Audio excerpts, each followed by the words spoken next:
guys, for today's vlog, samahan niyo naman kami maglomi dito sa Bawan, Batangas. So ayun, galing na nga kami Batangas City at papunta na kami dito sa Bawan, Batangas. So nakikita nyo guys, sobrang madilim ang kalangitan dahil kauulan lang mang po yan.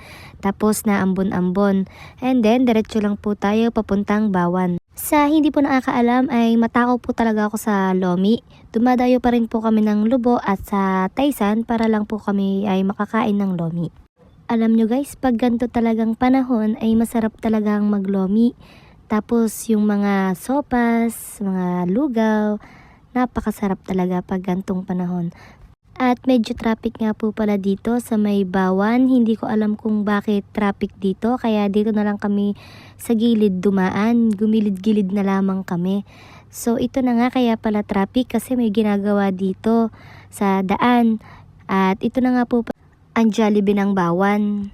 Naaalala ko pa yung kami dumadayo sa Taysan at Lubo para makatikim ng masarap na lomi. Kahit pang lomi lang ang aming dala, basta kami ay full tank at sama-sama kasama ang tropa ay okay na kami doon. Pagkatapos namin maglomi nun ay diretso kami sa dagat para magmuni-muni naman kahit saglit lang doon. Alam nyo guys, dumadayo lang kami doon para maglomi.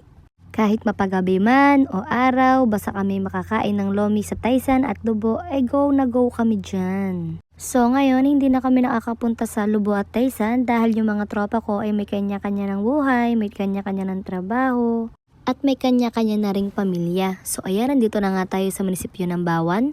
Baybayin lang natin to diretso. Doon tayo liliko sa may Bawan Doctors. Malapit din siya guys sa Bawan Tech.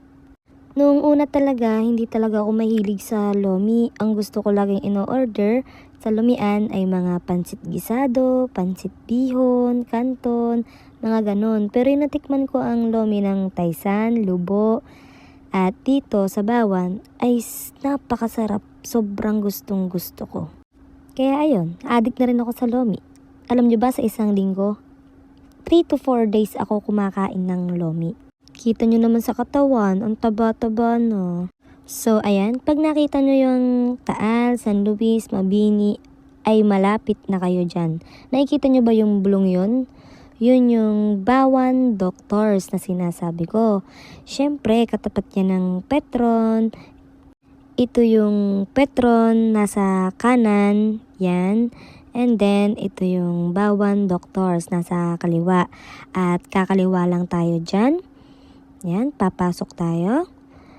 At makikita natin yung green na gate. Pag nakita nyo yung green na gate, ay yun na yung lomian na pinaglolomian namin. At sa dulo, ay yun yung Bawan Tech.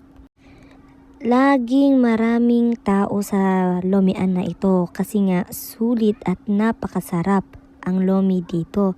So ayan na nga, makikita na natin na maraming taong nakapark, nasa labas. Yan, diba? So, pagka-park nga namin ay umorder na kami dito sa may unahan. At syempre, dadalhin na lamang yan dito sa ating. Sarado nga pala to guys ng tuwing Huwebes, kaya huwag kayong pupunta ng Huwebes. So, ito na nga, dinala na ang chili garlic oil na gustong-gusto ko. Favorite ko. So, ayan, hindi lang lomi pala ang tinda dito. Meron din tapsilugan sila. At syempre, yan si Kuya Morris, yung may-ari ng loming ito. At syempre, ito na yung pinakihintay nating lomi. O, diba, kita nyo, pupur na pupur. Sila mismo ang gumagawa niyan. At syempre, nandito ang aking chili garlic oil. So, ano guys, kain na!